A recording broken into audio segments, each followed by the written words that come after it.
ছোট ভাইটারে মনে করেন যে এই যে পড়াশোনা করাইতেছি টিয়া পয়সা খরচ করে কোনো ফায়দা পাইতেছি না। আর কষ্ট তো বুঝুনি জায়গার চাকরি কি রকম এমদাদুলের কি খবর আপনার ছোট ভাই?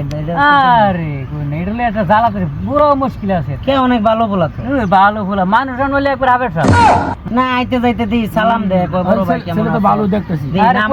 মানে আমার সামনে হলে মনে করেন এটা আমি এনে বলছি 10 মাইল ঘুরে দেবো অন্তত এটা আয়ে আমি বই রয়েছি না যদি আন্দার দেখে মনে করতে আইলে দেখতে না কত বড় শয়তান আর কত রেগিত চাকরি দেয় নাই আমি চাকরিও করতো না ও এইভাবে 10 টাকা দিলে। ভাই আমি তো 3টা রুটি রাখছি। কেমনে একবার সেহরি খাইছি আর একবার মসজিদে পানি খাইছি। হ্যাঁ পানি তারপর কি করবি? সন্ধ্যাবেলা ইফতার করবো। 3টা রোজা হয়ে গেছে তোর? গোলামের ফুট